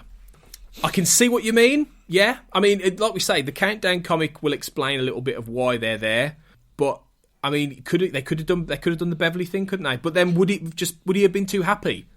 Being with Bev. It's interesting because I was thinking when I was watching, as we all know, we've both read the comics, so it's fine. But when I was watching it, I was thinking it was more the fact that he wants to have that companionship. He's not with anyone. Beverly would be a good thing to go there, but would that be a strain? Can we bring that in some other way? But also, it's almost like a Troy Riker kind of dynamic, that he's got someone that he just trusts and loves and relies on, and they're workers on the vineyard at the end of the day, but they're a lot closer than that, and the comics, as you say, tell that. But I definitely got the vibe of more of the Riker family more than Beverly. I think that it's almost like he's replacing them with Laris and Zhaban. Yeah, I agree with that, really. I mean, the fact he calls his dog number one as well is a good key to that. So, yeah, that's an interesting thought, though. I think we'll see Bev eventually one day on the show, but it won't be through this way. Yeah. But, yeah, finally, Baz Greenland says, Patrick Stewart was superb, totally believable as a character aged physically and mentally by what happened to him. Not played as the captain we know, but still relatable. Was genuinely surprised by the fate of Daj, and the dreams...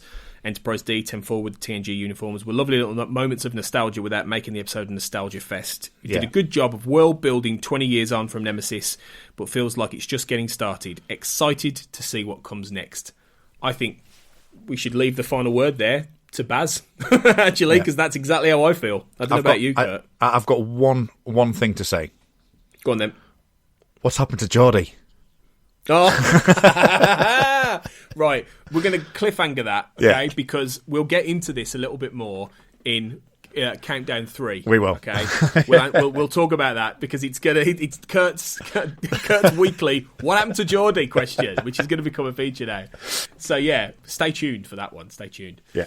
But yeah, this is a whopper of an episode. It's a mammoth one. We knew there'd be a lot to talk about, but we've gone for a long time here. But hopefully you've enjoyed us deep diving into this, guys, and listening. So thank you if you've made it all the way through to the end. And we apologise. Hopefully it'll get shortened, but as we go on, we'll see. But yeah, next week I'm not around. You're going to be hosting Kirk with another guest for episode 2 of Picard, Maps and Legends, next week. Maps and Legends, yeah, looking forward to it. Yeah, so that's going to be ace. But until then, where can people find you if they want a bit more Kurt in their lives? Yeah, you can find me on my personal Twitter account, which is @rmuldrake. That's RMULDRAKE.